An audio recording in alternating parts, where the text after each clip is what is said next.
All right, we'll get my colleagues in the room and we'll get started here.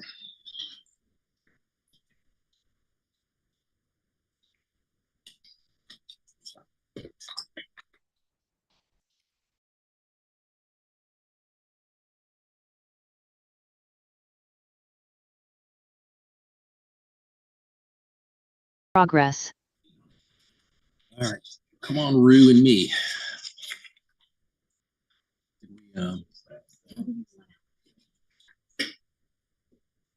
Who else are we missing? Okay. Martin. Miss Martinez. Oh, okay. Okay.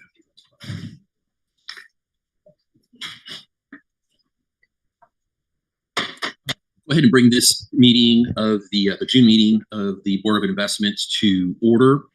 Before we get into business, would you please stand for the Pledge of Allegiance from our trustee, Michael Gatto, please.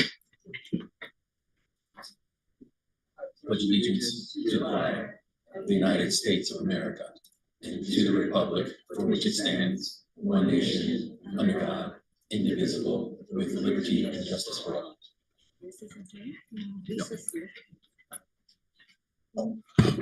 Okay, everyone. So, our chairman, Jason Green, had a little bit of a family incident that he's in transit to. So, we'll be switching over when he gets here, hopefully by 10 o'clock.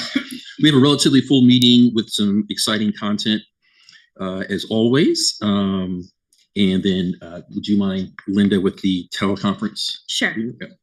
Thank you, Mr. Jones. This meeting is being conducted as a virtual and in-person meeting. So I will do a roll call of the trustees to confirm attendance. Ms. Proft? I see you. Here. Thank you. Ms. Mee, she's here. Mr. Green is on his way. Mr. Rue? Here. Ms. Martin? Here. Mr. Gatto? Here. Ms. Martinez? Mr. Jones? Present. Ms. Langton? Here. Okay, staff participating in the meeting include the following: CIO John Grable, Deputy CIO Drew Perez, Chief Counsel Stephen Rice, Deputy CEO Louis Lugo, AEOs JJ Popovich and Laura Guglielmo. Investment staff presenting today are Vache Mesaragian, Esmeralda Del Bos, Chad Timko. We have Carly Natoya and Judy Tran. Consultants presenting today will be Milliman. Trustees, please use your raise your hand option to be placed in the queue. At this time, we ask all meeting participants to mute your mic until you're ready to speak. And now we will proceed with the agenda. All right.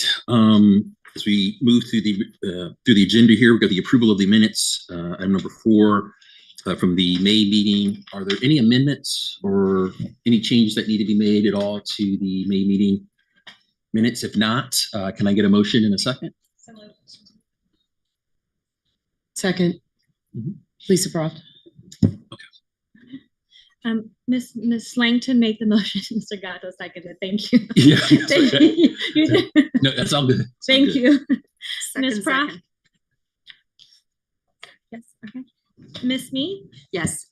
Mr. Green. Mr. Rue. Yes. Ms. Martin. Yes.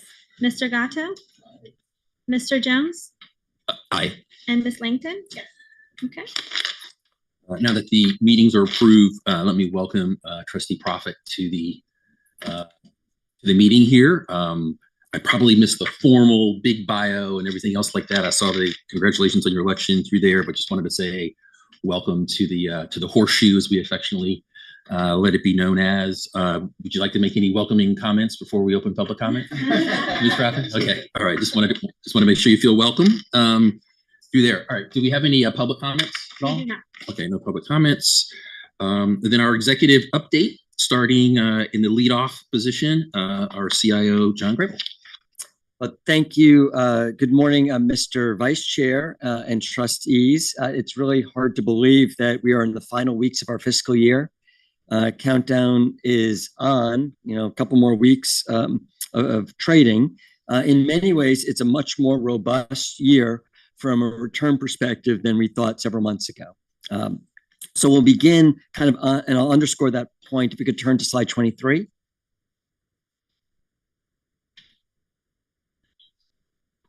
Great, thank you. And this chart shows that May 2025 was the best performing May for the S&P 500 since 1990. And just as a reminder, the S&P 500 is an index of large capitalization U.S. stocks. It is not our benchmark, but it is a component within our larger global equity benchmark. And it's also very relevant for the discussion we'll have today. The S&P 500, the total market value of those companies is over $50 trillion. And just to put that in perspective, the total market value for the number 2 and number 3 global markets, China at number 2 is 12 trillion, Japan number 3 is 6 trillion. So a $50 trillion benchmark.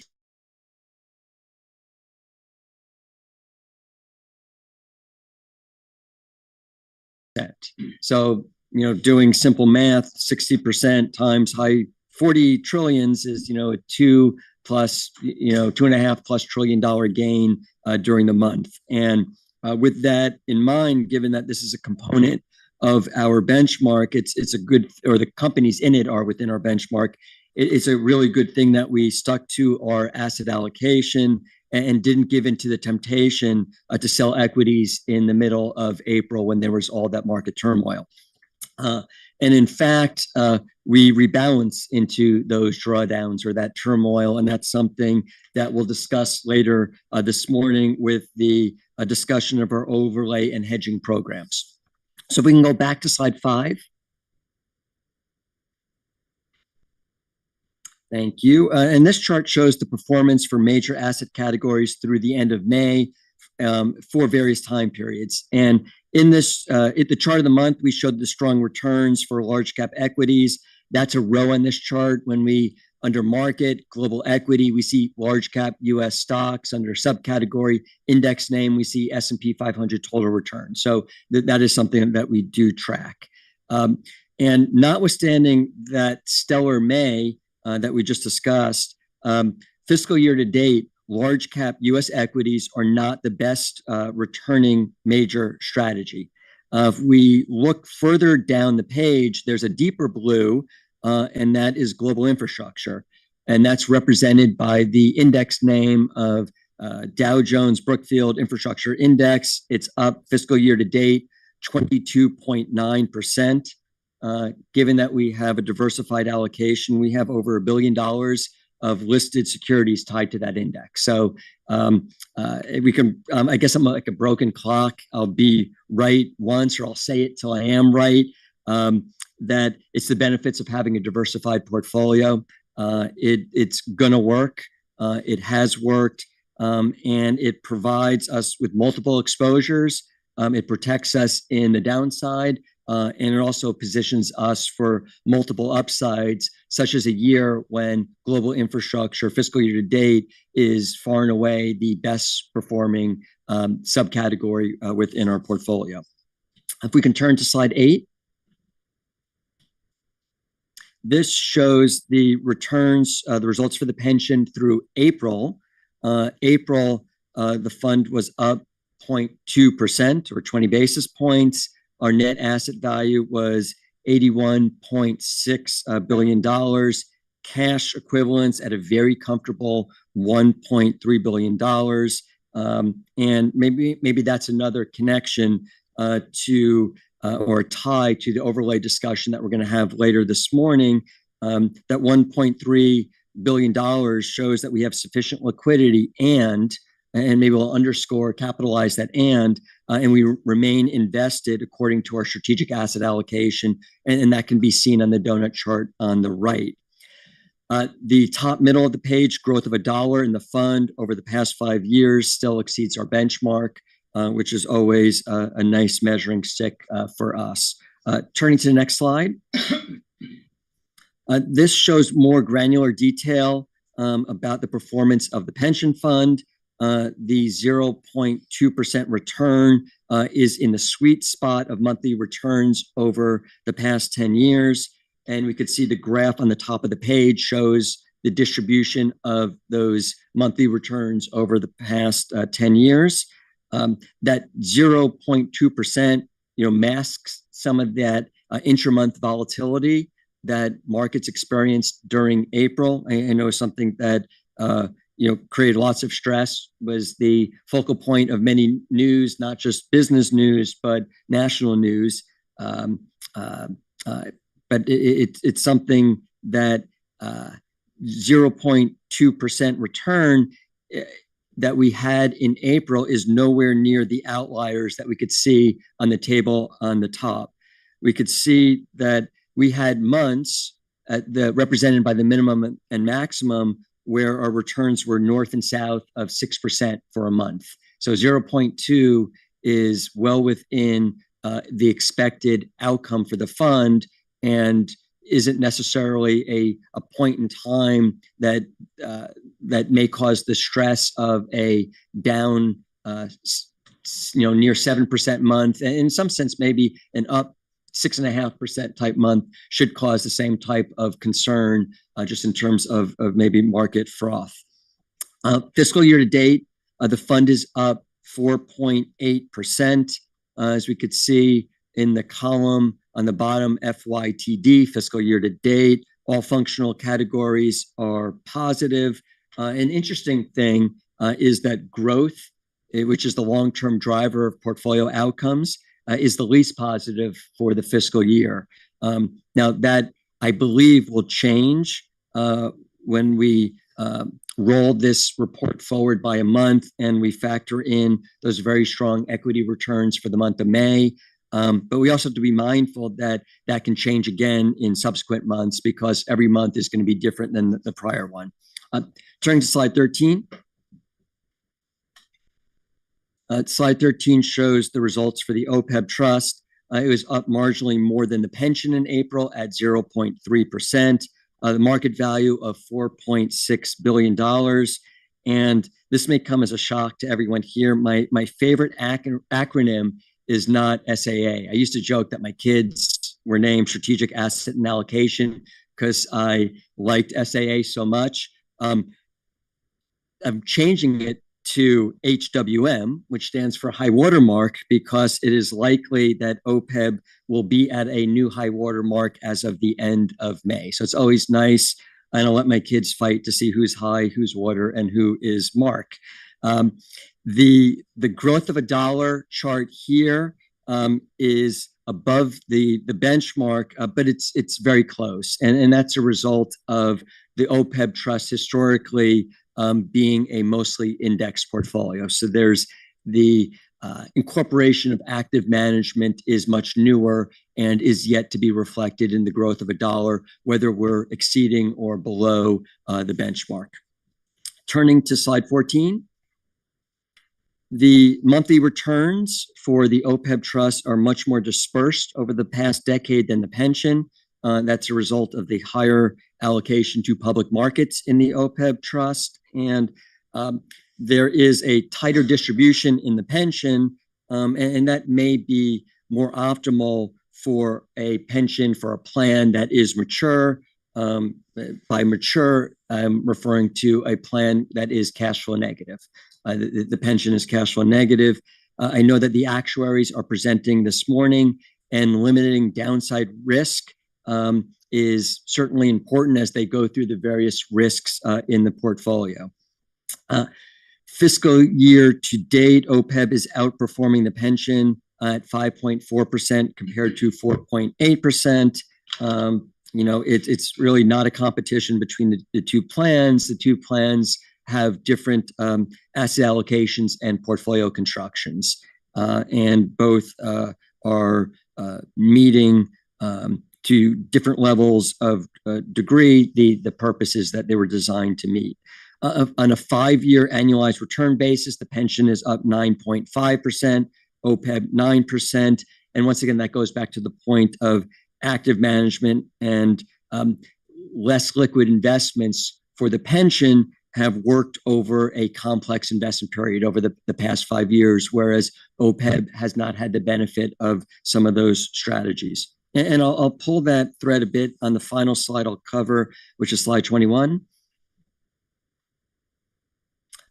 This slide shows the change in net fiduciary position over the past 12 months, and that's the chart on the right. The graphic on the upper left shows the components of those changes in net fiduciary position, additions and deductions to it. The chart on the bottom left details the number of positive and negative months for each of the past 3 fiscal years as it relates to change in net fiduciary position.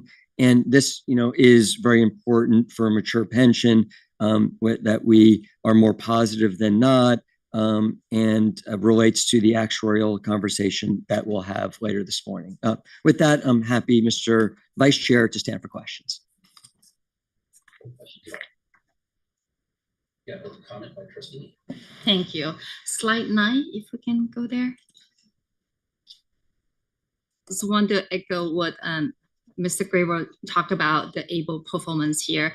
I know only 2 months ago, the market has been volatile, and 2 months ago, there's the stock sell-off.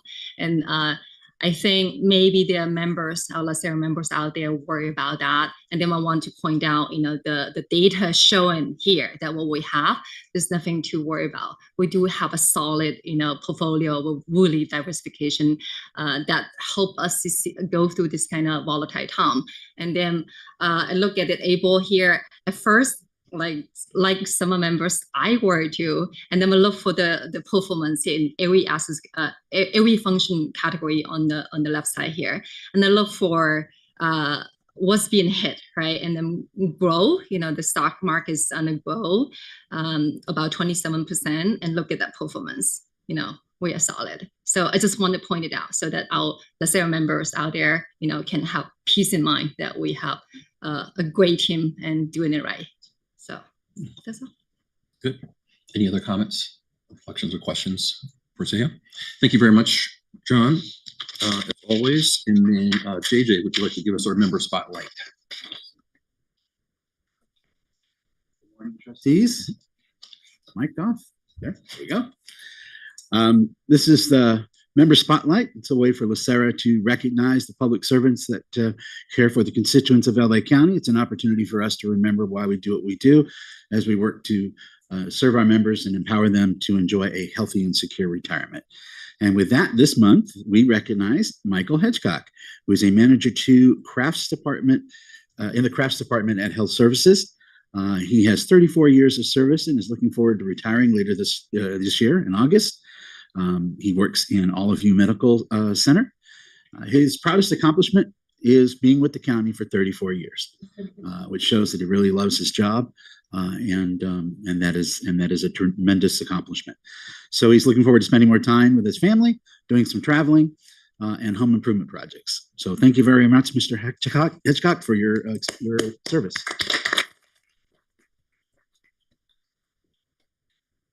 Outstanding. Congratulations to Mr. Hedgecock there. All right. So then batting cleanup in our executive update is our Deputy CEO, Bliss. Great. Good morning, Vice Chair Jones. Good morning, trustees. Just a few items from the CEO report. First, we concluded our update to the BOR as it relates to the investment compensation study, phase 1, and bonus and incentive plan. We commit to bringing back at the joint boards in November a final recommendation and options for the board to digest and explore and have conversation in terms of finalizing that investment compensation study. Also, safety election update. You have a memo in your packets. Just a couple of dates that we want to highlight. May 30th, we published the newsletters for both our retirees and actives. It's on our website, and it's also been mailed. That highlights some important dates for our membership to ensure that they're engaged in the elections. June 23rd is the final date for candidate filing for the candidate filing window.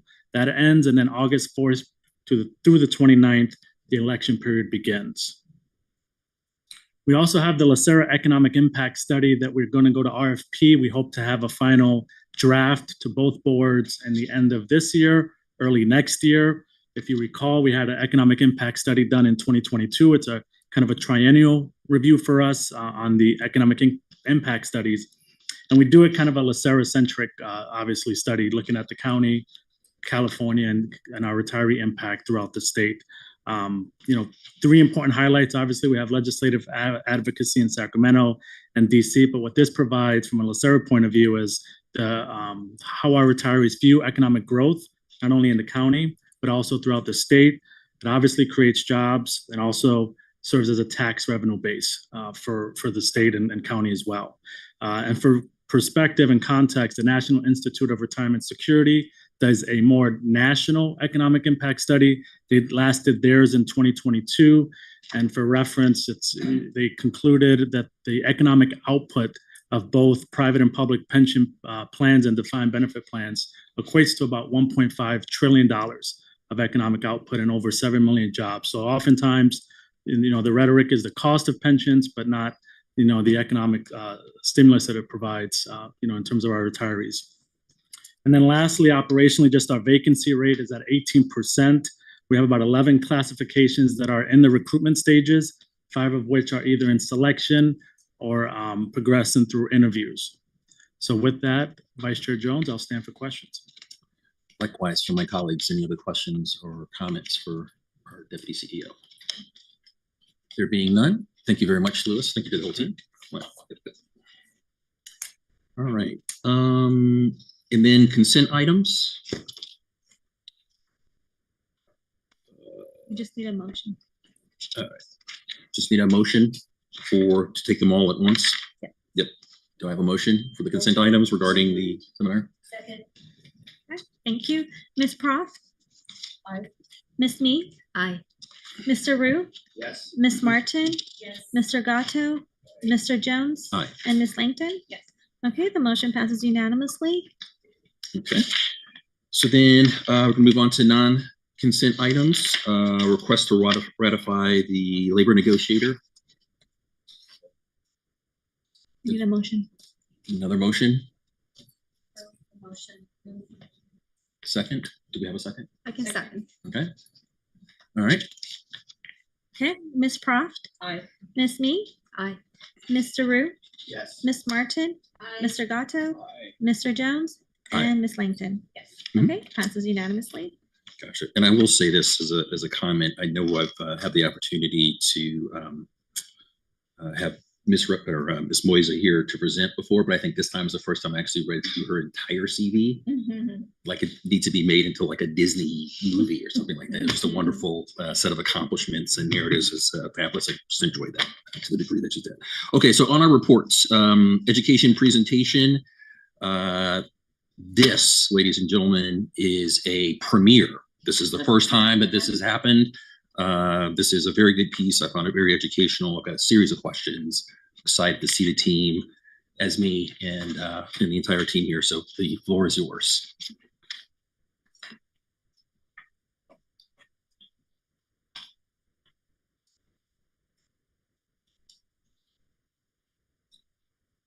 Great.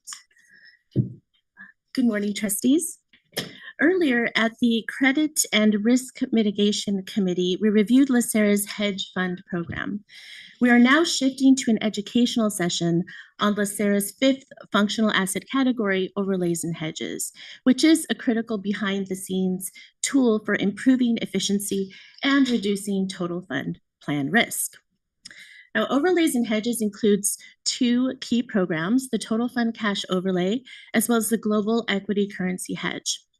These programs are distinctly different from what we discussed this morning. Hedge funds, which are investment vehicles we allocate capital to for return, whereas overlays and hedges are implementation strategies used for total fund risk management.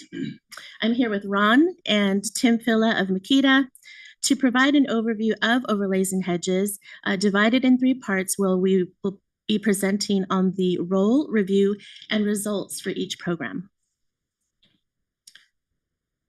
Great. Thank you, Ron. Per the investment policy statement, the role of overlays and hedges is threefold.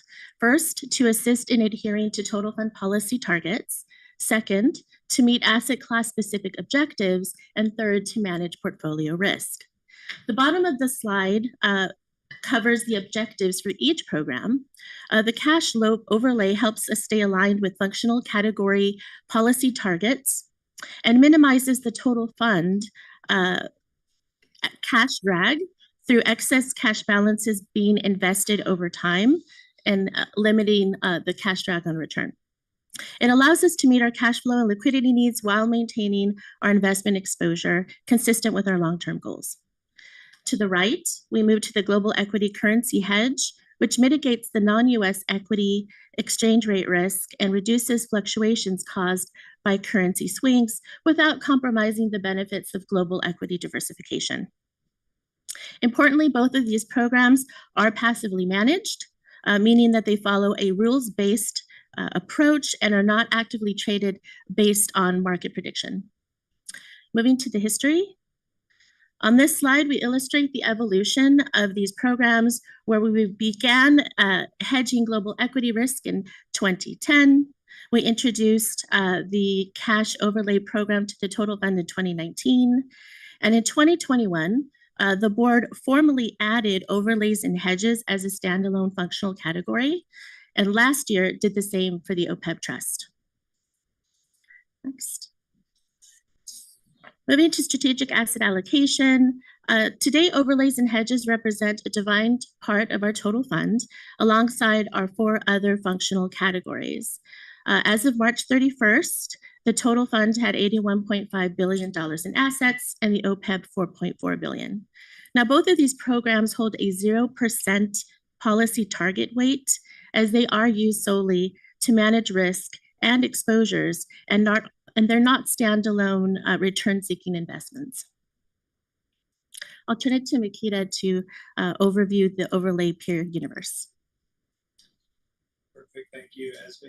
So as we traditionally do, we look at some of these functional categories. Hey, Tim, you may want to turn your mic on. I'm not sure if your mic's on. Make sure the public can hear you. Perfect. Thanks, Esme. Sorry about the microphone mishap there. This is basically the same peer universe that we review whenever we're looking at lots of different topics. So it's the same peer group we looked at when we did the governance review, same peer group that we looked at when we reviewed using functional categories within the strategic asset allocation. It's not necessarily meant to inform your decision making, as every plan's unique and every board has different characteristics and different governance structures, but it is informative in that you can see what the peer group's doing. Are you doing something that's highly unusual or generally broadly accepted practice?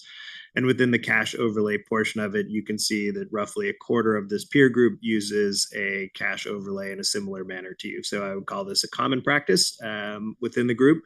And there are various different reasons why groups would adopt or not adopt it. In this particular case, LACERA's cash allocation is a very conservative approach, and this allows you to equitize that as cash is the lowest returning asset class within the portfolio. So you have the flexibility of having liquidity to pay benefits and have some in reserve if times get tight, but at the same time, we're able to produce more overall returns that match with the strategic asset allocation as a whole.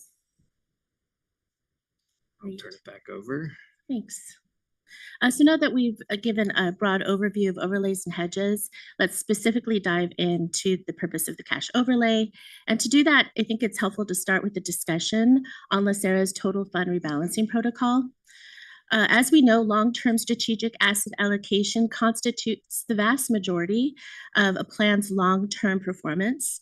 And consistent with this, LACERA has a dedicated investment belief on rebalancing, which states that it's prudent to rebalance and serves as a tool in adhering to its approved strategic asset allocation. To that end, we rebalance the portfolio at least once a month to adjust towards our strategic, functional, and sub-asset class targets, ensuring we maintain sufficient liquidity. The liquidity covers 3 months of benefit payments and also maintains enough cash for ongoing operational and investment activity. Now, the cash overlay complements LACERA's rebalancing. On a daily basis, the overlay manager measures the need to recalibrate functional category levels that may drift due to market movement. So what does the overlay process look like? On slide 11, we'll see that the overlay includes 3 core steps. Number 1, the daily measurement of exposure drift. Number 2, rebalancing trades and implementation. And 3, monitoring and reporting. Let's move to the first, which is exposure measurement. On the left-hand side, we provided a breakout of LACERA's functional policy target weights for reference, and the middle illustrates how the overlay manager identifies when the total fund has drifted from those targets. In this very simple example, we see that growth is underweight its target by roughly 1.5% or 600 million, and risk reduction is overweight by 1.5% or 300 million. Now, due to this drift, the manager will aim to bring them both in line through step 2, which is the overlay trades. Once the exposure is measured, the overlay manager uses exchange-traded futures to efficiently replicate our exposure, allowing us to align with our strategic allocation without the need to go to the market to actually physically sell or buy underlying assets. Importantly, because these trades are backed by cash or collateralized by our excess cash, no leverage is employed in this mandate. I'll now pass it to Tim to talk about the overlay implementation step in greater detail. Thank you. So with this slide, really, we wanted to just capture that there's many different points of oversight with this program. Obviously, you are using futures contracts, which can introduce certain different risks into the portfolio. So we really just wanted to show the levels where risk is being monitored and managed. So it starts with LACERA staff. There's a lot of back and forth as far as portfolio activity, other manager movements, cash flows that are going to fund private equity calls and distributions and various different components there. So the LACERA staff is monitoring all of that on a daily basis.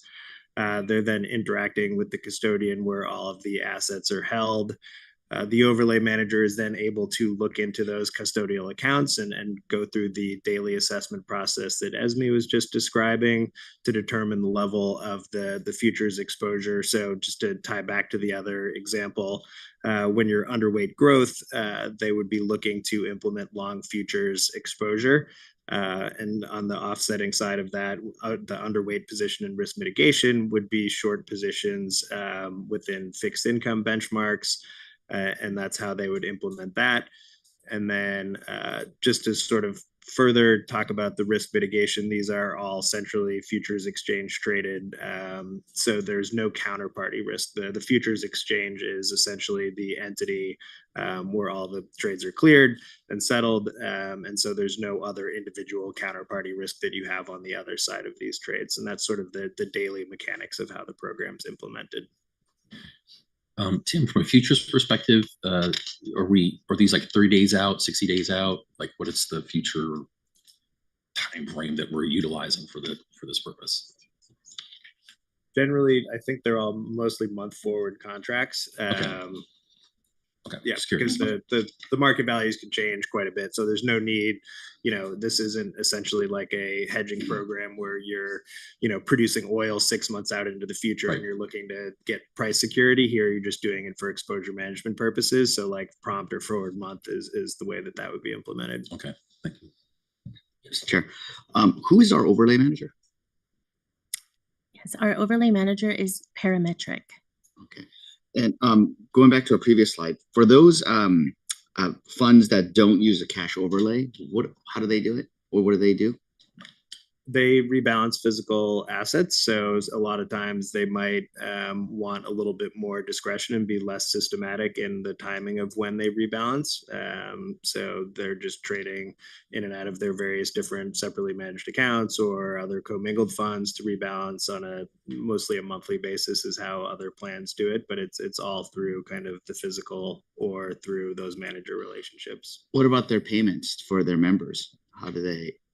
Lots of different approaches on what you maintain as a cash balance. So there are many funds that will just call it zero and will only just raise money in the, for the next month's benefit payments. And there are others that are more conservative and will even have, possibly up to a full year of benefit payments reserved in a safety reserve account or some other type of approach. Lots of different ways of thinking about it. It's ultimately up to the risk tolerance of the organization, I would say. Good. Question. Any other questions from my colleagues? All right, if not, please proceed. Yes. Great, thank you. So the last slide is on monitoring and reporting, where the overlay manager continuously tracks the portfolio and provides detailed reports. These reports are used for ongoing due diligence of the mandate.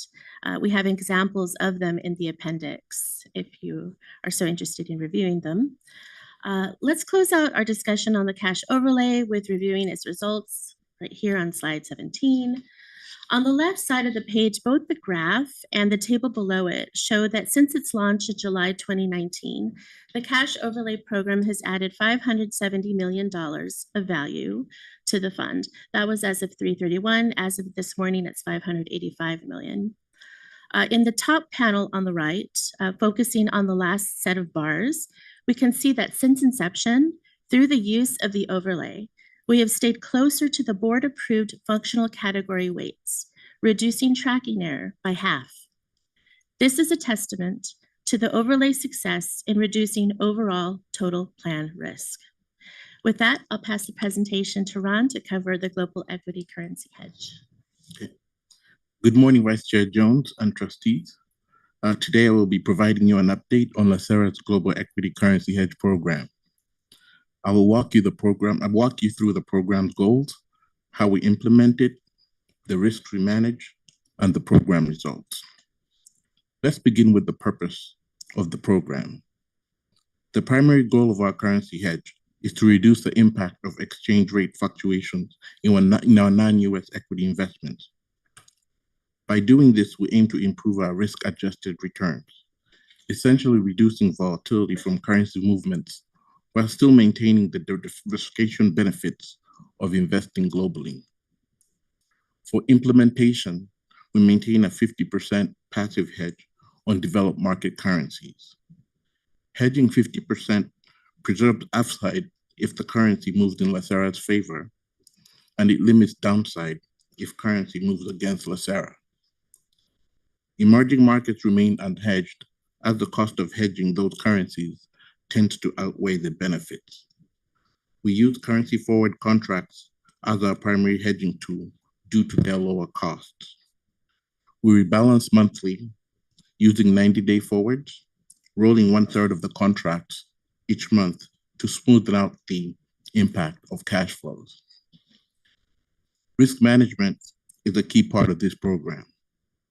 Exposure is diversified across 6 approved counterparties, with no more than 33% allocated to any single counterparty. As of March 31st, LACERA's current hedge amount was $3.25 billion, which represents 50% of LACERA's $6.5 billion developed markets portfolio. As part of our manager oversight process, we receive monthly reports to detail our forward positions, performance, and counterparty exposures. I will now pass along the presentation to Makita to cover the peer universe and rationale for currency hedging.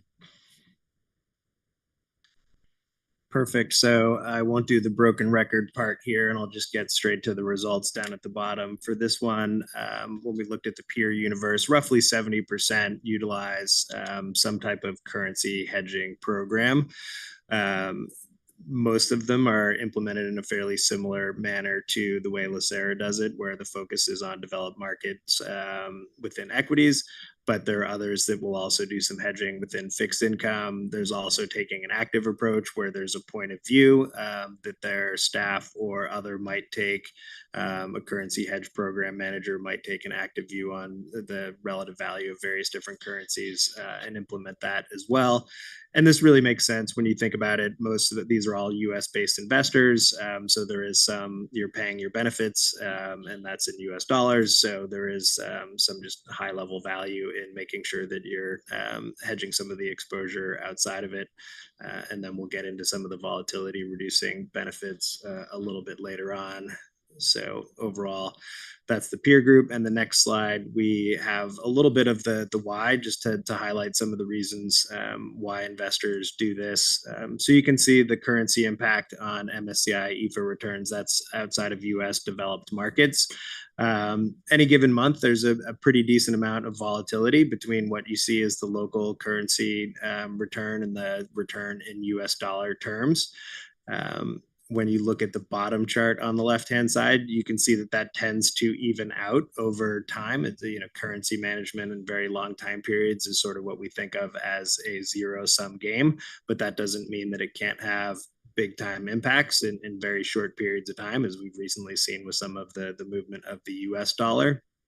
So all else equal, when we look at it on the right, you can see that currency returns could either be positive or negative. And in this case, you basically are just looking to mitigate some of that risk, both positive and negative, by hedging 50% of it. The trade-off with that volatility reducing benefit is that you do incur some hedging costs. Again, this program is focused on developed market currencies where generally the execution costs are quite low. So there's very little drag from the hedging costs on the program, and ultimately you're just getting the volatility reduction benefit that's provided by the 50% hedge. Okay, so on this slide, we'll cover implementation of the program in a little bit more detail and take a closer look at how the process works behind the scenes. So at the close of each month, we assess our developed market exposure. This includes aggregating data across our portfolio to determine our total currency exposure. Once the exposures are finalized, we send them to our currency hedge manager. The currency hedge manager then updates the exposures, rolls 1/3 of the currency forward contracts, and calculates any gains or losses. It's important to note that LACERA's cash flows are directly impacted by currency movements. When the US dollar appreciates, we receive cash inflows. When the dollar depreciates, we experience cash outflows. This process ensures that our hedge positions are aligned with the most current market value and portfolio allocations. Now let's turn to results, which are shown on the next two slides. On the top left chart, you'll see our cumulative gains since the program's inception in August 2010. Over the past 14 and a half years, the program has generated approximately 1.7 billion in gains, largely driven by a strong US dollar. As a reminder, the currency hedge converts 50% of our developed markets exposure back into US dollars. So when the dollar strengthens, the hedge generates gains, and when it weakens, we see losses. The bottom left chart shows gains and losses over the most recent time periods. For the quarter and year to date, the program gained 141 million. For the fiscal year to date, it gained 126.7 million. The top right chart shows the program's tracking error. Since this is a passive hedge, we expect tracking error to be minimal, and that's what's seen on the table. Over the past 10 years, the program has had tracking error of 0.5% or 5 basis points. The bottom right chart highlights recent currency performance.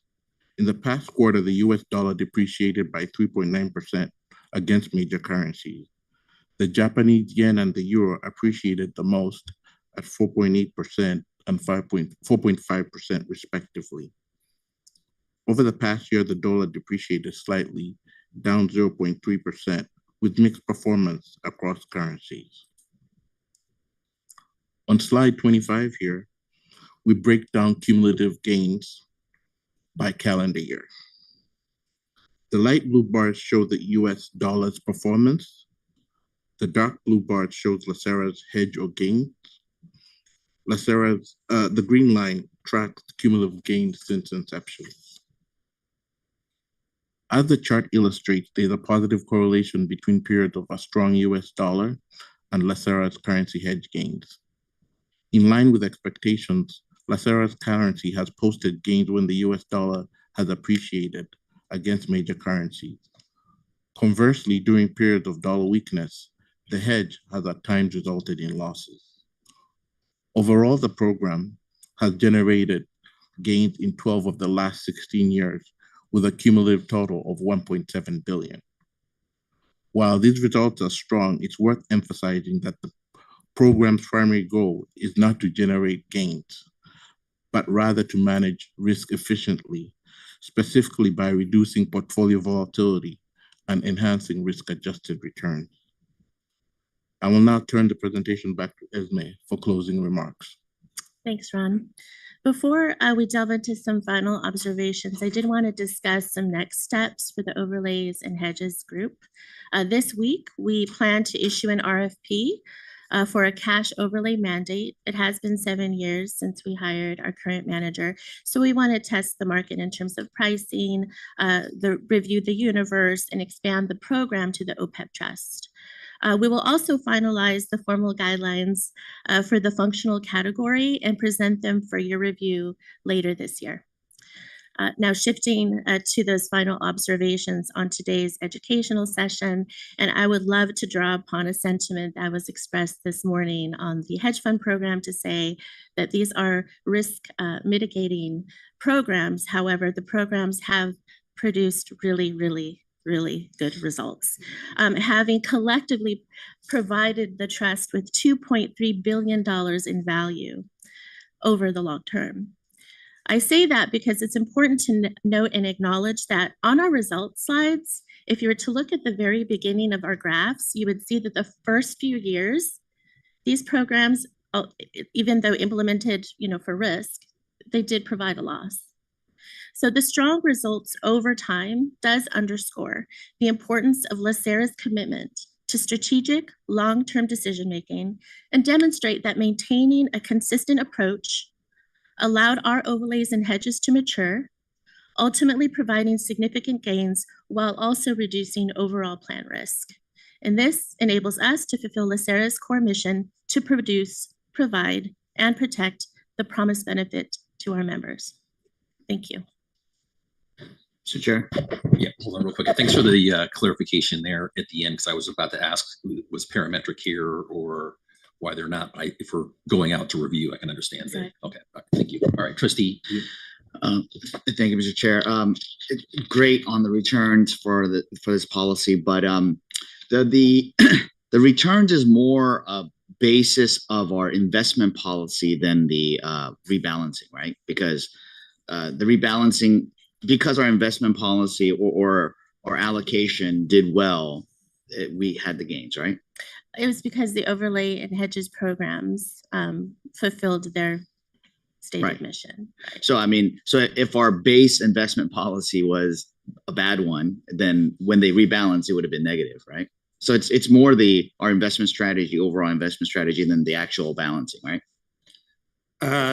Academic research shows, it's both. So the time frame of rebalancing is less important than just doing it on a mechanical routine basis. So if you rebalance monthly, quarterly, or annually, your returns are better than people who don't, because the portfolio drifts too much. So essentially, you're forcing yourself into buying low and selling high would be the way to think about it. And doing that in a mechanical way actually does enhance returns over time, just as the pure function of rebalancing. And then there is also the return enhancement that you get from the overall asset allocation has a higher return profile than cash as an asset class, which is your lowest returning. So equitizing that also provides implemented positive benefit there.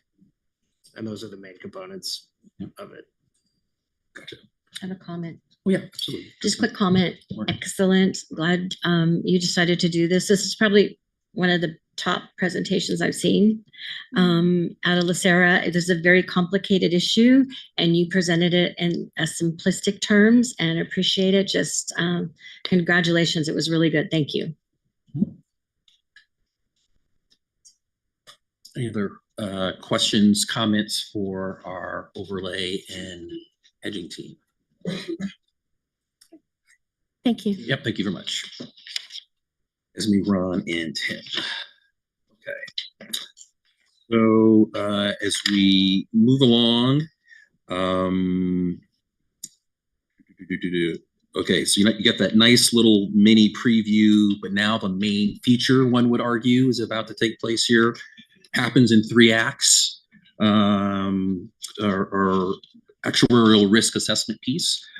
Just as a little bit of a preview, I know for some of the newer members, I'm sure you found it enjoyable reading, very substantive, mortality ratings, all that type things of that nature. But it's so critical and foundational to a lot of the decisions that we're asked to make as a board. So we want to give plenty of time for this to breathe in that piece. So while I know we have kind of an out target in terms of time, I'm glad we got to here at 9:50 and allow everyone to ask questions and allow Millman to do what it is they do. So welcome back, and the floor is yours. Thank you, and good morning, Vice Chair Jones and the board members. I am filling in for Ted this morning. He is off enjoying a much-needed vacation. With me here today is Craig Glide from Milliman. They are our pension consulting actuaries. Milliman have prepared a presentation on the pension risk assessment report, which is based on the June 2024 actuarial valuation. And that was presented to the board back in February. So some of this may be repeated information. The objective of this report, however, is to, one, inform the board, and two, to identify controls that we can put in place to mitigate some of these risks. The report addresses risks that impacts LACERA's funding levels, pension obligations, future contributions, and the plan's funded status. The risk assessment report is sort of Milliman's mid-year touch point to the board, and Craig is prepared for a robust discussion on concepts included in the report. So this is really an education session for new members. It's an opportunity for us to reach out. And staff is not looking for any decision today. With that, I'll hand it over to Craig. Thank you, Judy. Good morning, trustees. And thank you for all the comments. I don't feel any pressure at all right now on this presentation. But overall, the information I'm going to present today, it's going to be quite similar to information we presented in the past. As Vice Chair Jones mentioned, as part of the sort of longer range review that we do for LACERA. And this year it's a bit more relevant perhaps because it's a triennial year. So we will be doing a full analysis of all the demographic and economic assumptions later in the year. And so a lot of these risk concepts will be reviewed and analyzed further in that analysis.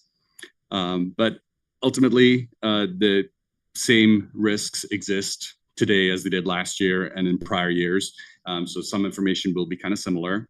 The macro environment is constantly changing. And so our opinion of the relative riskiness of some of those risks has evolved a bit, and I'll discuss that a bit later. But ultimately, the underlying risks to the future financial condition of LACERA are the same as what they are each year. So when we do an actuarial evaluation each year, we are basing that on one set of assumptions that is typically set at the triennial experience study. We believe at each measurement date that those assumptions are fully reasonable for what we use them for. But the one thing that the only thing we're relatively fairly sure on is that we're going to be wrong. Actual experience will be different than those assumptions. And so what we want to really do is try and understand what happens, what impact that has on the future financial condition of LACERA when actual experience diverges from that we assumed was going to happen. And so in this report, we are generally trying to identify and assess those risks that will have the potential to be significant to that future funding for LACERA, and to provide you with the information to help you understand the risks and to help you carry out your responsibilities as trustees. Oh, I'm sorry. Yes, I'm sorry. That was, I should have advanced the slide. That was me talking to slide 2, but if we could move to slide 4, please. Thank you, Judy. So as I mentioned, the main risks to the future funding of LACERA arises when actual experience is different than that we assumed to happen. Because if all the assumptions were exactly met in the future, then we can already project what we think the future financial condition will be under that basis. And there would be little or no risk at all at that point. So we're primarily focused on that difference where actual experience diverges on the assumptions. Now, there's many reasons why that happens, and a lot of those, the macroeconomic and environment factors, and we don't measure those necessarily explicitly, but they do all manifest themselves through in the actual experience and how we relate those to the assumptions in the valuations. So some examples of that would be governance and operational risk. LACERA has a lot of policies in place to help manage and mitigate risk on governance and operational risk, including the valuations, including this report, strategic asset allocations. There's a lot of policies there. But to the extent that that risk exists, it can manifest in many different ways throughout the operation of the system. On hiring and retention, we don't look at that. We look at that when we're setting payroll growth assumptions. And that's where hiring and retention risks on employers and on the county, those can have an impact on the future financial condition, because higher payroll growth means you have a higher salary base generally, so lower contribution rates. And the opposite happens with a lower payroll base, and those all are tied back to hiring and retention. And on inflation risk, we don't have it's not used explicitly in the valuation, but there's an assumption for inflation that plays into all assumptions that we use, economic assumptions. And to the extent that we have higher inflation or lower inflation, that's going to come through in salary increases, payroll growth, investment return, and on the retiree COLAs that are given each year. And so, as I mentioned, we're going to be looking at all those factors later this year in the experience study. Moving on to slide 5, please. So we've selected a few risks this year as the new slide on items that seem a bit more relevant this year than they maybe have in prior years, and tried to translate those to how those become a risk for LACERA. The first one is we have government policies, both US and global government policies and political risk. I will say when we put this together in mid-April, the environment was a little bit different than it is right now. So so some of this was driven by that. But obviously government policies, including fiscal policies, monetary policies, trade, tariffs, there's various conflicts going on around the world. Those are going to have an impact on investment markets, on levels of investor confidence and certainty, and it can create stability or instability within financial markets. And that's going to obviously translate to LACERA through the investment return that LACERA experiences, and potentially through inflation that can have some of those knock-on impacts on salaries and payroll. Earlier this year, there was the fires here in Los Angeles County that were obviously devastating and are going to lead to some fairly significant rebuilding costs over the next few years. And so we think that could have an impact on various local things such as insurance and tax rates, the cost of living, could have an impact on the labor market as potentially people move out of the county, come into the county to help with rebuilding efforts. Not unsure exactly how those things will play out, and ultimately on the tax base.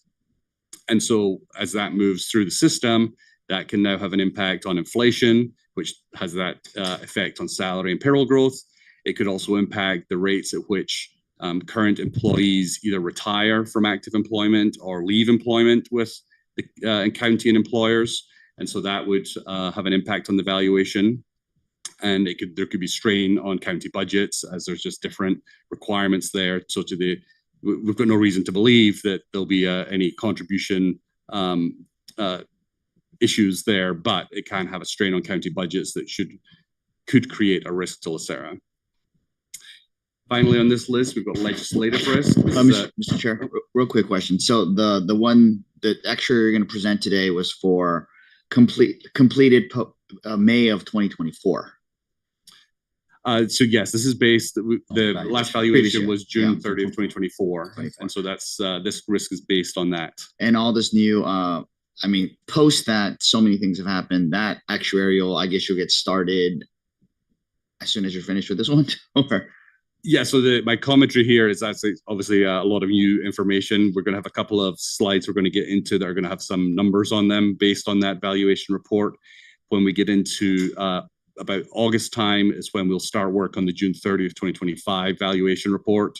And also will be starting work at that point on the experience study. And basically through August to the end of the year, we'll be focusing on the experience study and the review of assumptions. But the June 30th, 25 valuation reports are currently scheduled to be presented in first quarter of 26. And as an actuary, you're probably going to not want to answer this question, but with all these new external shocks, next year, this year is the new actuarial for that's going to be presented next year is probably going to be vastly different, or is it a minor? Is all the current events a minor blip in the whole scheme of things? So Mr. Grable was mentioning earlier that the perhaps surprisingly investment return as we're getting close to the end of the fiscal year has actually been quite robust. So that will be those asset values at June 30th are going to form the basis of that side of the valuation. If we make any recommend and if the board adopts any assumption changes on demographics or economics, those will have an effect on the liability side for the 25 valuation. And so just depending on the magnitude of those changes, that'll be reflected. Legislative risk we have added here, and this is primarily due to the emergence of Assembly Bill 1383 that is moving through its channels that would increase a lot of benefits specifically for PEPRA members. So that has a risk for LACERA and other affected retirement systems because as it's currently drafted, that bill would increase the level of benefits for most affected employees. That's going to cause higher employer and employee costs, could lead to salary increase and payroll growth above that currently assumed. And again, if there's higher benefits, it could have an impact on the rates at which people ultimately retire and leave employment. So as that moves through, that can have an impact on the future costs for LACERA. I think I saw on a future slide there, I think you had that highlighted as kind of maybe the most significant near-term risk was the legislative piece in there. Yes, so that's what you're to. Okay. The very next slide, on slide 6, please. So this chart reflects our opinion of the relative magnitude of the main risks in the valuation.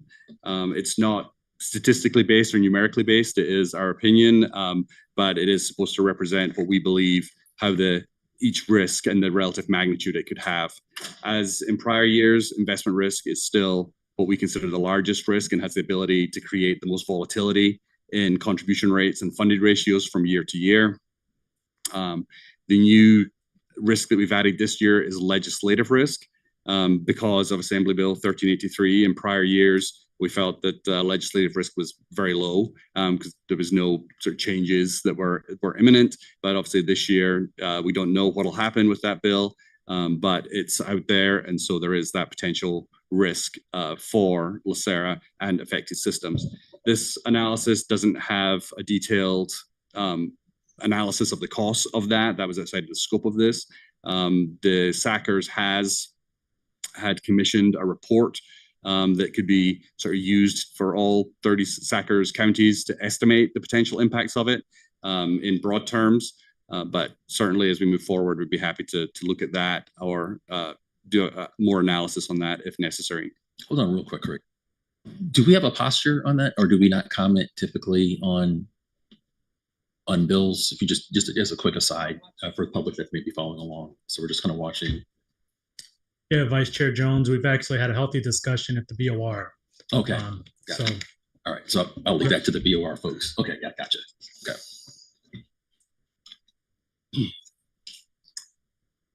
Thank you. So on this chart, we still believe that payroll and salary is a medium risk. And so those are kind of indicated right in the middle of this chart. Hiring and retention continues to be challenging. And there has been a fairly persistent pattern over several years, which I'll look at on the next slide and discuss there. But there's been a fairly persistent pattern of above assumption salary increases for several years. And so that is something that we're going to be looking at a lot more closely at the experience study as we look at those assumptions. Retiree COLA risk on this chart is considered a fairly low risk, even though inflation has been running high and continues to run at around 3% year over year. The main reason we consider that low, even though it's tied to inflation, is because there are caps on the amount of retiree COLAs that can be given each year. So even when inflation runs a bit higher, those are limited. And so we have a fairly good handle on those, so they can't get too far out of line as far as this valuation goes. So one of the ways that we can, slide 7, please. So one of the ways we can identify and assess risk is to look at what's happened in the last few years. And so the chart on the right here shows the 20-year changes in the unfunded liability for different sources. The blue bars on these charts, that is changes in the unfunded liability due to investment return. And those are generally year over year the largest impacts. The green bars are changes due to the salary increases. The orange bars are due to when assumptions and methods are changed. So typically that might happen every 3 years at the experience studies. And when those happen, we change those assumptions or methods. We recommend changes is when the expectations for future experience has changed. And so that's more looking forward on those. And so one of the big drivers on that is as the investment return assumption has trended down over the years due to the sort of general trend downward in some of the capital market assumptions, we've lowered the investment return assumption. So that's caused increases in the liability, but those are all forward looking. And finally, the purple bars are just all other experience. So generally, you can see on that chart on the right that it's the investment return that's having the biggest year over year impact. When there are assumption changes, those are significant as well. On the left, that's showing the cumulative amount over that 20-year period. So you can actually see there specifically that the although investment return is big year over year, in general over the 20-year period, the investment return has had a relatively small impact on the unfunded liability over that 20-year period. So investment experience has been fairly close in aggregate over the period to what was assumed by the assumption.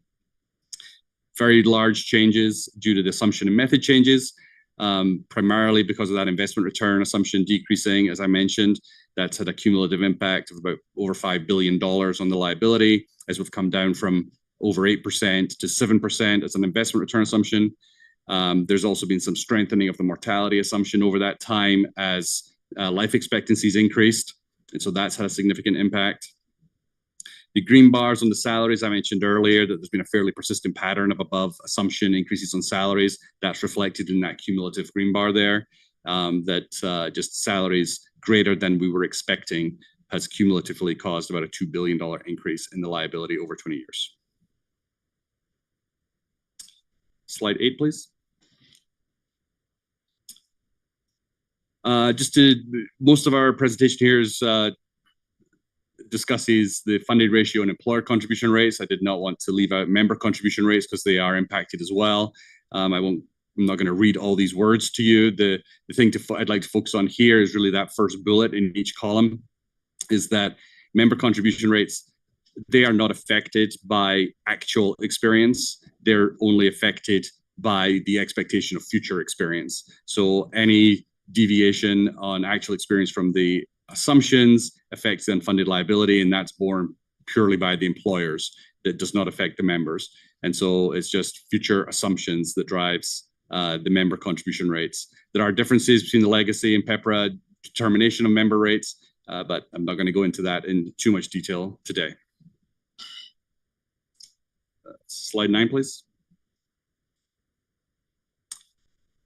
So LACERA is a mature plan and has accumulated significant assets, currently over $80 billion, as Mr. Grable mentioned earlier. Did I say billion? I meant billion. If I said million. And so by all measures, that is great that you've accumulated those assets to pay the benefits when they're due. However, that does bring some risk with it now. And one of the ways we can measure that risk is using this asset volatility ratio, which is a measure of the value of the plan's assets to the payroll. And effectively, what this does is it provides a measure of the sensitivity of the employer contribution rate to changes in the level of assets. So in the top box here, I'm just summarizing how that volatility ratio has changed over the last 20 years. Back in 2004, there was about 28 billion of assets and 5 billion of payroll for a ratio of about 6. But now in 2024, we had $78 billion of assets, 10 billion of payroll, so the ratio was closer to 8. And so that higher volatility ratio means, as you can see in the box on the bar, that if the actual investment return is 6% compared to the assumed 7% at the volatility ratio of 5.7, as we had 20 years ago, that would have had an approximate 0.4% of pay increase on the employer contribution rate, which would translate currently to about $42 million. Whereas with the higher volatility ratio where we are now at 7.8, that same change in the investment return assumption increases the employer contribution rate by 0.55% of pay and $57 million. So as LACERA has matured, accumulated assets, it has created some additional risk. And so that sort of typically it's a very normal pattern to happen with a pension plan. This is not unusual. We kind of expect this to happen, but it is one of the consequences of becoming a mature pension plan. Right. That's good. Slide 10, please. So looking specifically at some projections of the employer contribution rate and funded ratio over the next 10 years or so under different investment return scenarios. This is the same chart that was shown in the 2024 valuation report. The blue bars in this chart, those represent the projected employer contribution rates if all assumptions are met, and specifically a 7% investment return is met each year. We'd project that the employer contribution rate would remain stable, roughly at about 25% of pay.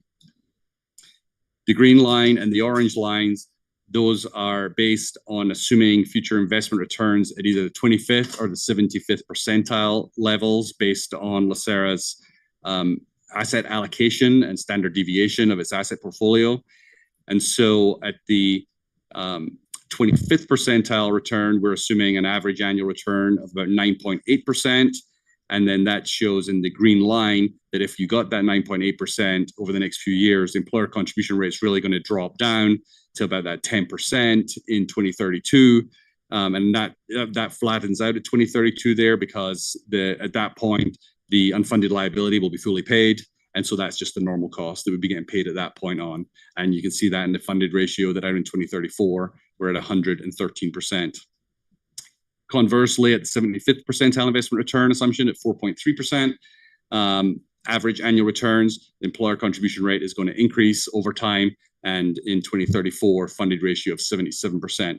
So just to sort of show that there is that potential, the 50% of our stochastic simulations, out in 10 years, the employer contribution rate, there's a fairly wide range of outcomes in which it could be in. And so that's your investment risk there. Slide 11, please. Instead of looking at it as a every year return, this is just looking at what happens in a 1 year impact where the investment return is different than expected. So the blue bars here are the same blue bars that we looked at in the prior chart. They're going out 20 years or so here, but it's the same projection there. The orange line shows the impact of what would happen if just in 1 year, just in the next year, we got an investment return of 3% instead of 7%. And so you can see that just that 1 year causes an increase over the next few years of about 2.5% to 3% of payroll as that shortfall of that 4% investment return is amortized over that time.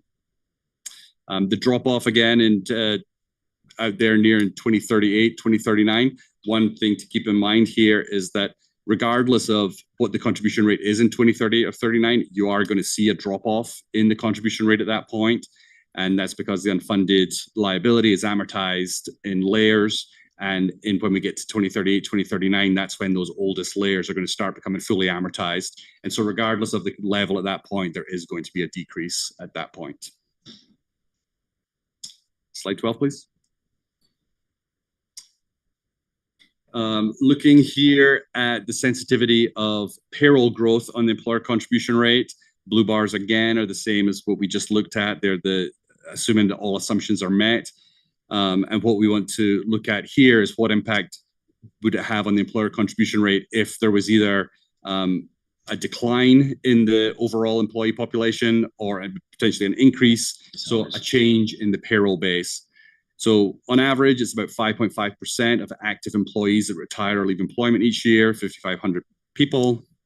And so the two scenarios we looked at was to say, okay, what if there was no replacements of those people for 2 years, which could happen if, for example, there was a hiring freeze at the county or the employers, and what would happen if we replaced them at 2 times the rate they left. So we brought in 11,000 people each year for 2 years. And so the green line here basically shows that you'd have a higher payroll base, so you'd be amortizing your unfunded liability over a larger base, so the employer contribution rate is going to be slightly lower, and the orange bar shows the converse, that you've got a lower payroll base, so your employer contribution rate is going to go up as you amortize that unfunded liability over a smaller base. In all cases, the funded ratio is still projected to be 100% in 2040, and that is because of the adjustment and the unfunded, sorry, the dollars coming in are going to be the same. It's just going to be the contribution rate that's going to change. Next slide, please. Variation on that theme on payroll growth. This one now looks at, it's just a similar kind of pattern here with the blues, the greens, and the orange lines, but showing that what happens if we have a sort of prolonged 1% higher or lower salary increase than is assumed. I mentioned earlier, we've kind of seen that a bit for the last several years, sort of a bit of a persistently higher salary increase. And so if that was to continue, our blue line moves to the green line where the rates are going to increase. In that case, the liability is going to increase, then funded liability is going to increase because for current employees, salaries go up, benefits go up, the liability goes up. And so you would see an increase in the contribution rate there. And similarly, if we got lower salary increases persistently over a period of time, then we assume you're going to get the orange line where you're going to get lower salaries, lower benefits, lower liabilities, and then lower contribution rates coming through there as well. Sorry, quick question. Yeah, absolutely. Why is it 1%? We just use that to illustrate the impact that would have. It's not that we were expecting that, or that was just for illustration purposes. So if the labor negotiations, they do a 3% increase, then how do we project it for 3% based on, Yeah. So if it was a persistent 3% annual increase, obviously that the green bar would go higher. The green line would go higher if it was if that was going to be higher increases. How much higher though? I mean, yeah. Yeah, I mean, I think it's not going to be a flat increase. It's definitely going to go up more, get higher as it goes forward. I don't have those numbers offhand, but we could get those numbers for you if you'd be interested in them. Sorry about that. Slide 14, please. So those risks that I've just covered there, the investment risk, the salary increase risk, those are the ones that we think have the biggest potential impact currently of the ones that we've measured. Mortality these other items shown here, and mortality has a risk. As actuaries, we tend to think that we've got fairly good data and can predict life expectancy fairly well right now. So we think the risk is relatively low there. The biggest risk, however, would be if there was some kind of medical breakthrough that led to longer life expectancies. That could have a big impact on the cost at that point. I mentioned retiree COLAs and contribution risk. We think those are fairly low at this point. And the legislative risk is all sort of hanging out there right now on Assembly Bill 1383. Slide 15.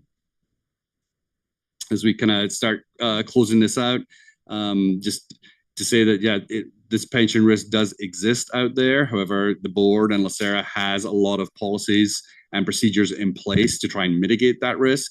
We've mentioned some of those earlier. The asset allocation studies, these regular valuations, the regular experience studies to look at the continued appropriateness of the assumptions. These all help to mitigate the risk. And so there are policies in place to help manage that. And so next slide, please. So, yep, in conclusion, LACERA is a mature plan. You are subject to a number of these risks, which could ultimately affect the funded ratio and the employer contribution rate. Historically, investment returns have had the greatest impact, specifically, especially on a year-to-year basis. And we kind of expect that that will continue. There are, I mentioned, as we just talked about, there's mechanisms in place to address those risks. And there are additional steps that you can take to mitigate the risk, but likely you cannot completely eliminate them. They're always going to exist there. And just a reminder that reducing risks, which you could do in part sometimes with the assumptions by, say, adopting more conservative assumptions, but those do come with a trade-off that you're going to increase the contribution rates as a result of reducing that risk. So there's always a balance and a trade-off there. We think with all the policies in place, we will continue to monitor risk, and the board is continuing to monitor risk, but it's an ongoing conversation. We just think it's appropriate to keep the conversation going and continue looking for ways to mitigate that risk. I'm happy to take any questions. Thank you very much, Craig. Any other questions from the colleagues? Trustee Me, fire away. Thank you. I have a question about our total liability, not unfunded, but total liability. I believe that's the base where we calculate the base point of total administration costs. We allowed it, right? The budget of total what? Our administration budget for the fund is based on the base point of total liability, correct? I believe it's a basis point percentage of the liability, yes, or the asset fund. I'm not sure exactly which it is. That's right. Of liability, yeah. So I'd like to have a little bit more understanding about total liability. From what I heard, all the risks or assessed sounds like is going up, right? Yes, the liability is increasing and is projected to continue increasing. In the past few years, approximately ballpark, do you know like what's the percentage increase in the total liability?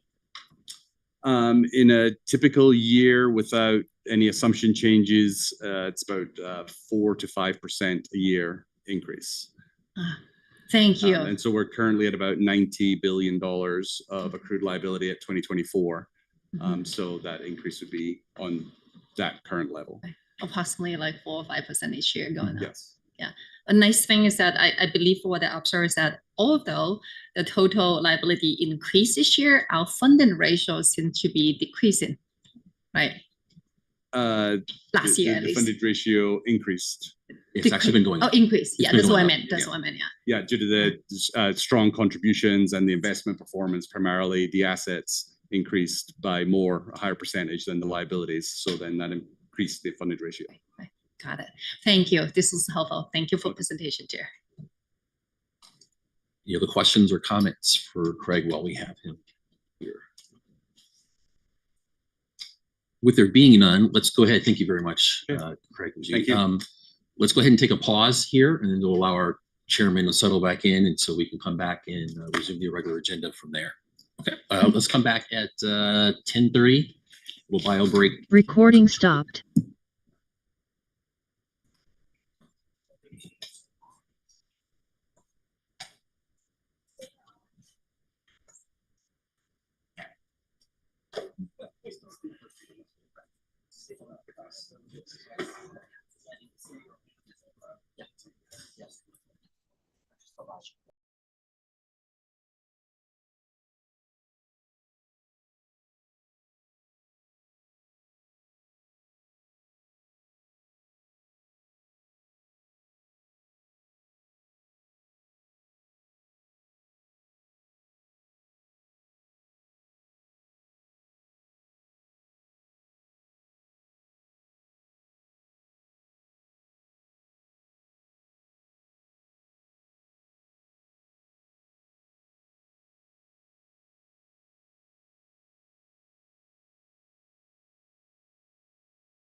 couple more minutes, get the other trustees that back in.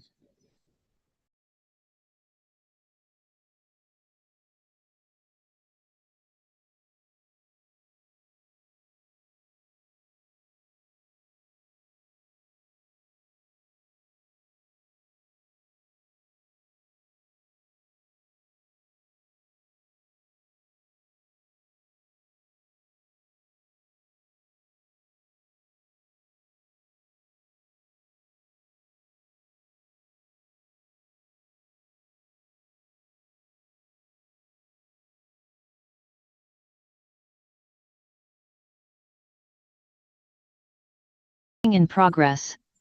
Morning, everybody. Back in session. My understanding is we're going into item 9, the reports. Mr. Grable, are you opening? Mr. Jones has a question. Yeah, just got a couple of questions. I had a good Spotify playlist playing, and so I went a little bit deeper into the performance book than I normally do, and just had a couple of questions.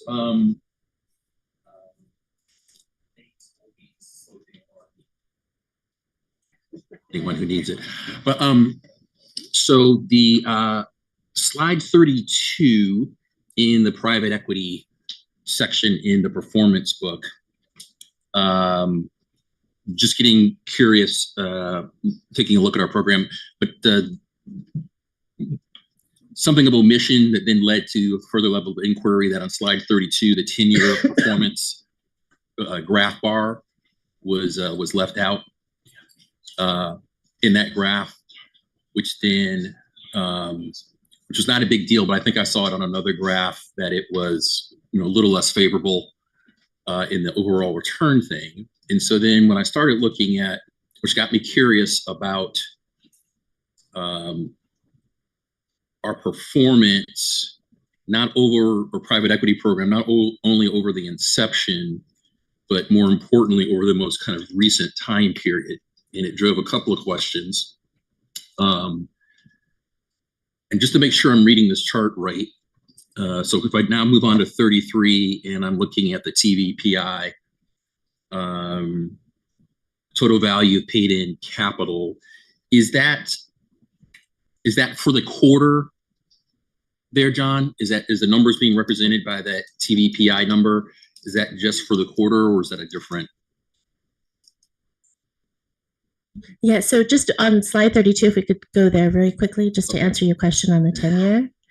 That private equity composite was built for the functional category turnover, so we don't have that 10-year number. However, on the page previous, you'll see that there's we have a longer term record for total private equity. Right, okay, and that's what I was looking at. So the 10-year that I see on slide 31 for private equity that has, if I look at the excess number that's kind of 4 behind, that's what that represents. Yeah, that's the total private equity book. Okay. Yeah. And then the slide on 32 is the growth portion only. Okay, thank you.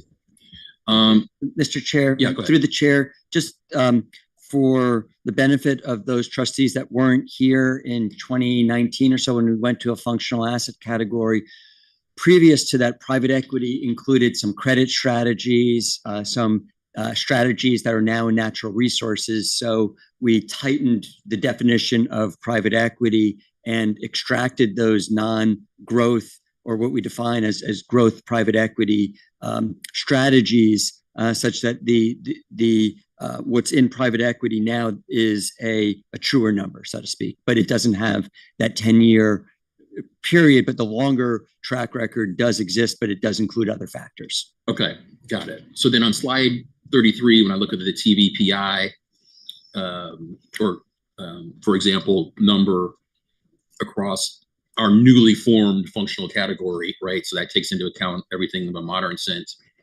It's like, so for example, the 16% IRR, that's just for the quarter, or is that covering some longer time period? It's the longer time period. Okay, that's what I thought. Yeah. So next door, you will see that there's a since inception IRR, and so just saving space. Gotcha. Thank you. No, appreciate that. Because that program goes back 36 years or so. Looks like to the 1980s or so. at least as we kind of define the private equity program there. Okay, so then when you do that, then I was just curious, and I said, well, listen, if we look at that time period, and of course you go to trustee Chat GPT or Claude or whatever else, and I said, hey, listen, if I put in a 16% IRR for the time period, over there, is that considered good, right? And I'm just trying to consider from a benchmarking perspective, and it would seem to suggest, at least for that period of performance, we're a little bit soft relative to, and I know there's a lot of other kind of particular things there, so I'm not trying to like point a finger or anything there, but I'm just trying to show you the line of inquiry then that I went down. So then I said, okay, and then I was also looking at I learned something new last night with the PME, the public markets equivalent thing too. So I asked a similar question about, okay, relative to the public markets equivalent, how well would you say our PE program is doing? So then when I get further into the historical piece on 35, and here's where the real question comes in, and I'm interested in the team's commentary. Again, not putting this out there accusatory or anything of that nature, just really trying to get an understanding that when we look at the early onset of the private equity program as it was defined then, the number of times that we entered that our performance for the year ended up in the first quartile performance was about 36%. The second quartile, it was 50%. The third quartile was like only 14%. If I look at the last 15 years of the data, and again, I know time frames can define, if you're hot or not, but if I just take 15 years, then all of a sudden we were only in the first quartile 3 times, or 20% of the time, and then in the second quartile 6-7% of the time. So has the nature of our program, that is what we include, what we don't include under that definition relative to how we did it back then. Now, maybe that tempers why we maybe have only been in the first quartile 3 times versus before when we were kind of there more frequently. I was just trying to, from the armchair, listening to Luther Vandross, just trying to get an idea of, how should I interpret that? Sure. And through the chair, if I'm happy to sing a song, if that's helpful. A couple of thoughts are, if we're on slide 35 and we go back to 1986, private equity was a very different business back then. Our commitments at that year, we committed to 3 funds, the subsequent year to 1, the year after to 2. Our total commitments were about $300 million. And back then, private equity funds were, now you see funds being raised that are $25+ billion. Back then, there were hundreds of millions of dollars. The industry was significantly less efficient, and it was because of, LACERA was a leader back in the 80s and early 90s, and it was because of the success of investors like LACERA, other LPs entered the space, other firms were formed, and fast forward, the private equity industry today is, north of $5 trillion compared to, single-digit billions. So I think that it was not doing something, looking for, fishing in a barrel back then, but it was a market anomaly that investors, captured excess returns. And I think that goes through the entire arc of our private equity program. I think that maybe to me, the most relevant information on this slide is being above median. I think that's consistently above median, you're going to be top quartile in aggregate. I do believe that 16%, I don't know what the numbers are, over that period is fantastic.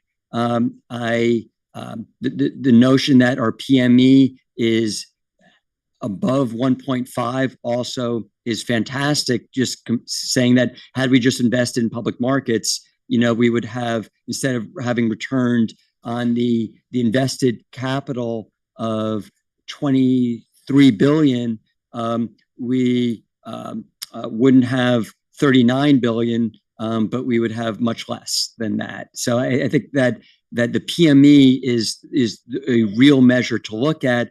And part of this also is focused on net IRRs. The scale of the capital matters a lot, where we compare internal rate of return versus kind of time-weighted returns or money-weighted returns, there's a big difference. And the fact that we're still mostly above median over the last 15 years, when our capital each year is many, many multiples, in some cases order of magnitude greater than where we were in the early 80s, that's profound. And the one other thing that I would take away from this chart, and maybe it's the most important line, is in 2009, where there are blanks. Yeah. We walked away from private equity in what was one of the best vintage years because we got scared. This goes back to a comment Esme made in the overlay presentation, that you have to stick with a program, right? And you have to be strategic about it and not try to time markets. We tried to time a market in a year and didn't invest in what, over the last 15, 20 years, may be one of the best vintage years. So the question to me would just be, finally, thanks for the latitude, Mr. Chairman, then us being best in class, which means in kind of Ricky Bobby parlance, we like finishing first because second place is last. We've only finished like in the first quartile of, it looks like, ranking of our investments from 2010 when we resumed so-and-so. Is that just kind of random distribution of, you would expect at some point we would just finish first if we just keep doing more? Or is that a manager selection thing? Is that how should I look at the last 15 years and the fact that we only finished first 3 times in the quartile in terms of performance? Once again, I think that top above median is what we strive for, because if you're consistently above median for long periods, you're over that in collective time period, you're top quartile. Okay. But the one thing that is important to note from that, and I think this is a great discussion, is that part of that is plan design. That if I had a portfolio in the early aughts that had tons of venture capital, I would be third quartile. If I had a program in the late teens that was mostly venture capital, well, I may be top quartile. So I think a lot of it is focused on the specific strategy and not so much manager selection. So I think part of this is plan design more than it is just, we pick good managers. This is something that the board looks at in terms of how we allocate, and we have guidelines in terms of what the proportionate allocation is between venture, growth, secondaries, non-US, you name it. I think that does a lot in terms of defining the quartile ranking.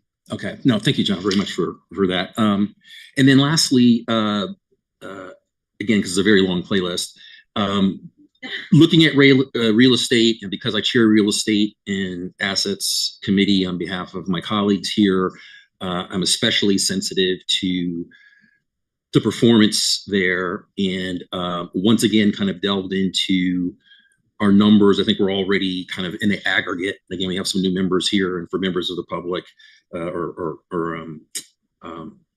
members of LACERA that are out there, that real estate, when I look at the same kind of window, if I did the same type of analysis, it's brutal, right? Over that time period, right? So if I look at, conversely, when we could say that by public markets equivalent with private equity, we had a 1.57. If I looked at the same relative period, we had a 0.97. So we would have been better off taking whatever we had invested in real estate and just put it in, the market at that level. Sorry to interrupt, Mr. Vice Chair, slide 86 for the benefit of everyone. Oh yeah, thank you. I'm sorry. Just at that. On that piece, and so, and I don't know if you can, however smart I know you are with the numbers always, and I'm always blown away by that. But like, can you calculate that? How would have our returns been over the last 10 years if our real estate just performed at benchmark? Because what I looked at when I went to the performance book and I looked at the contribution by category, clearly real estate was a drag on our overall performance, even though our performance was relatively good and consistent over that time, right? So what I'd like for you to kind of articulate by doing that is that now that we've got Stepstone, now that we have the structure review, now that we have a new offense that we're playing, the contribution of perhaps a more thoughtful real estate program should members and people expect better performance overall, not just of real estate, but just over our collective portfolio, given how much of a drag real estate was. You know, we had to kind of drag it across the finish line with everything else that we did over the last 10 years. Could you just kind of speak to that? Sure. I think that there are three threads that would weave. If we could turn to slide 86 in the performance book, that would be appreciated. Thank you. I would say one is whereas if the same chart for private equity that we just looked at that went back to 1986 are the preponderance of the capital deployed over that period for private equity was in funds. The preponderance of capital deployed in real estate over this period was not in funds. It was through title holding companies, through separate accounts, separate assets. So I think that's one thing for us to contemplate. The second is over in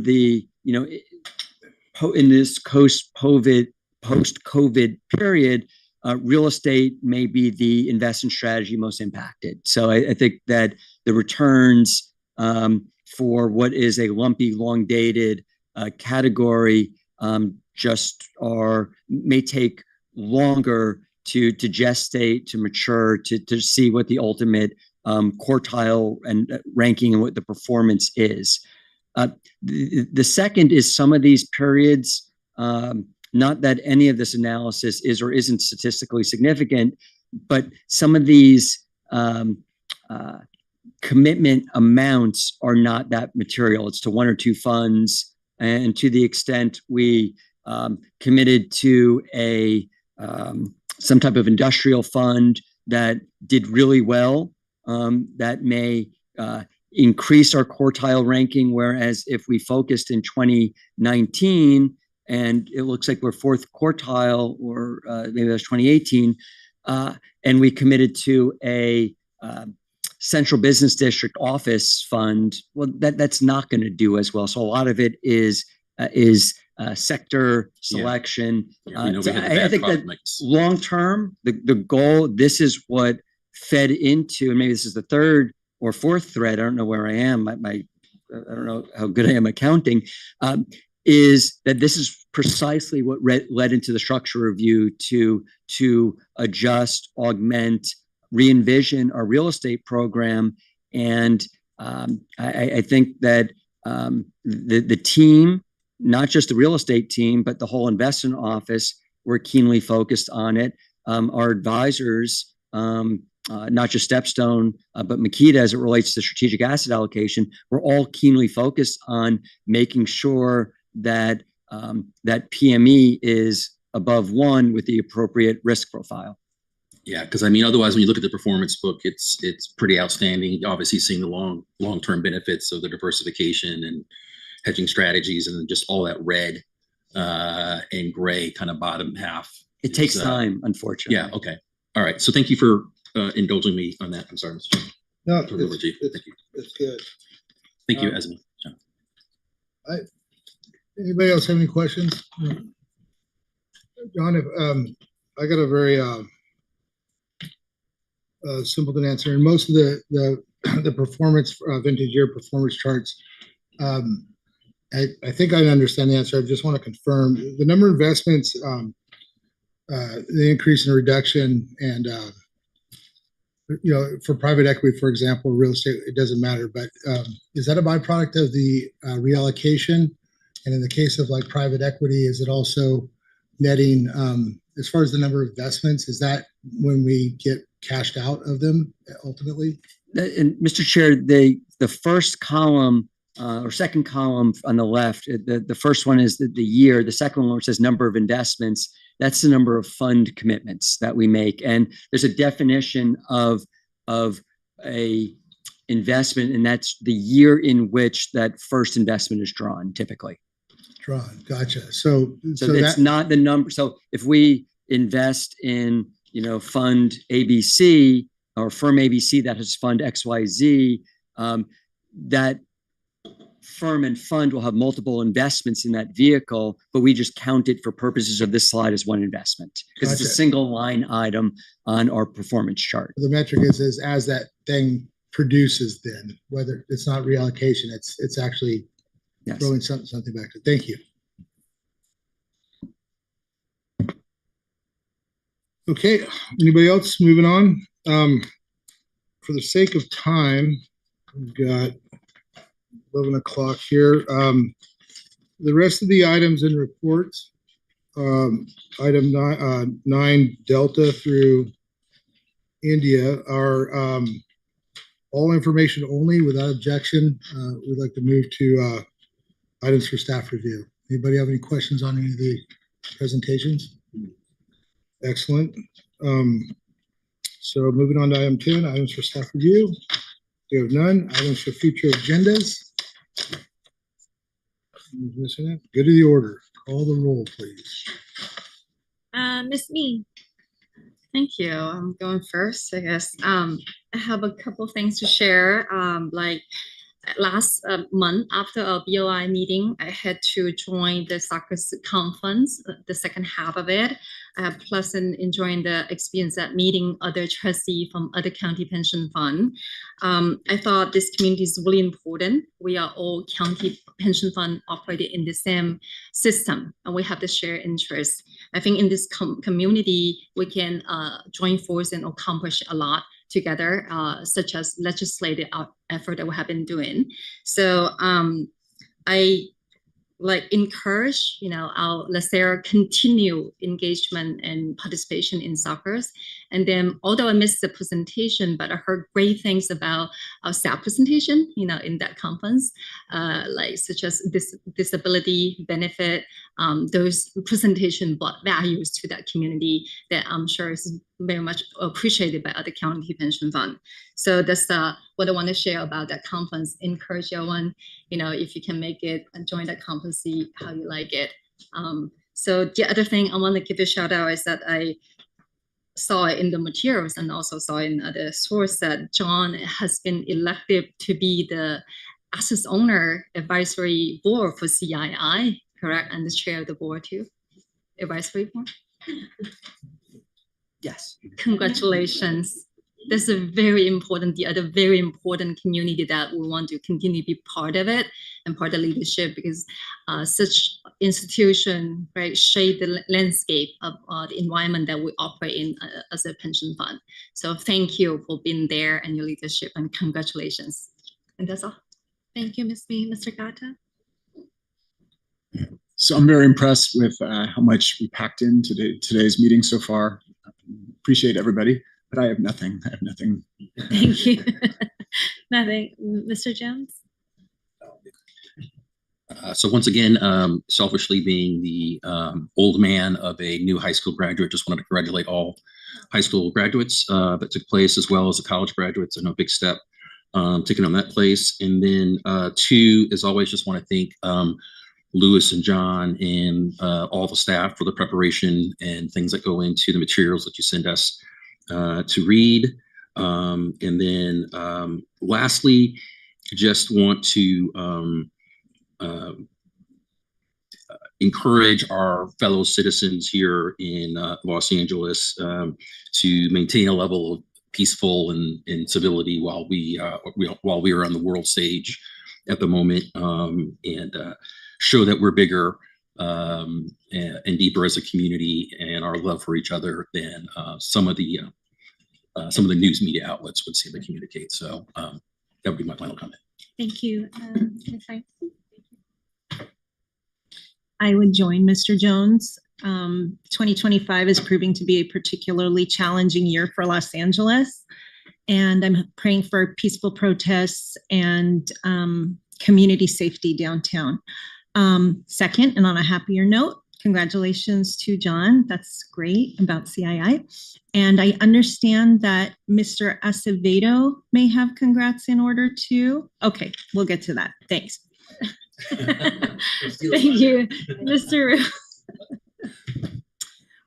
Thank you for staff for packing in today's schedule, and I know we still have more of a meeting to go. very difficult times. I don't even know where to begin or what to say. I can just quickly say, as an immigrant, I joined with Vice Chair Jones, and our nation is of immigrants, and our hearts go out with all of our immigrant communities, and also at the same time for our first responders who have been stretched so thin from the beginning of the year. I mean, right when you think that they could breathe, have a moment to breathe, another unfortunate catastrophe happens.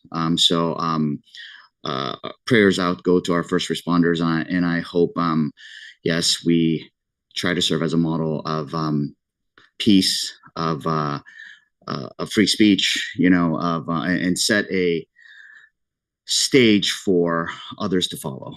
But it's a difficult time, and prayers for everyone, and I guess stay out of downtown LA. Thank you. Ms. Martinez? I'll go ahead and second that, third that. Thank you, everybody, for those words of support. It's a very challenging time, but I want to thank the staff for continuing to pushing forward, because no matter what gets thrown your way too, I know you will continue to do what's right to continue to protect the investments of the retirees. And as complicated as things might be, and challenging, know that you have my support as a trustee to continue to foster a good environment for you to continue to perform. There's going to be different things thrown our way. You're right, trustee. 2025 has been very, very challenging, but I expect all of you to support each other through this hard, difficult times, but know that I support you as well. Thank you. Thank you, Ms. Martinez. Ms. Nothing. Who wants to go first? Yeah. John. It was I guess we're going to talk about Didier. So if Didier, I think, is in here, Didier was an investment officer in private equity. Now Didier purchased some vowels and consonants or spun the wheel. And now Didier is a senior investment officer in private equity. So he's been promoted. I'll say a couple of things about Didier. Yes, congratulations. Clearly, Didier, as many people are, but Didier is, a very intelligent person. But I think what to me rings true for Didier, and I think that he can be a role model for everyone in this room, in this building, on the YouTube, and someone in any organization, is Didier combines that intelligence with a unparalleled work effort. It's grit, and Didier outworks everyone. And I think that really is a fantastic role model and demonstration that all of us can excel, and that we control, our ultimate destination because of that hard work and grit. So thank you, Didier, for all that you do.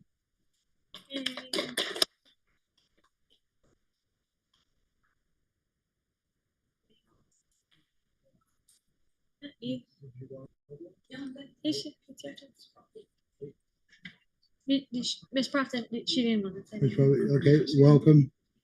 Is this your the first one on the horseshoe? Yes. Outstanding. Glad to have you. Thank you. Well, appreciate everybody's patience with my tardiness today. My son's grad night party was skating, and hopefully too bad the grad night was a couple days earlier. I told him if they don't take the hand, maybe get a cast and try and get some signatures on it before school ends. But anyway, had to deal with that. But so thanks for that. He's a tough kid though. But congratulations to all the graduates and coming up in the school year. And I want to thank staff, John, Jude, and staff, and our actuarials and all of our consultants for you guys' continued contribution and participation in this process here. Really appreciate it. It's really good. It just, everything is always so well done, and you guys are so patient with all of us with all of our questions. So thank you for that. 2025. I don't have the eloquence. I would say it's more starting off as a dumpster fire. No pun intended, but but they, you put enough water on things and they go out. So I do believe in the fundamental American value of free speech and peaceful assembly and protest. And, I just hope that we get through this and, the voices get heard on some of these huge issues of being able to live free and whatnot. So, but yeah, you guys all be safe out there. Some of the areas, to my fellow trustees' point, are being, the infrastructure is being taxed. So expect longer response times. Be patient with that until this thing settles down. So that's all I have. Closed session, resume at or we can roll right into it. Yeah, if we got. So does anybody need a break? We'll go right into closed session. Anybody else from CEO? Mr. Lugo? You guys are good? Thank you. We just need to clear the room.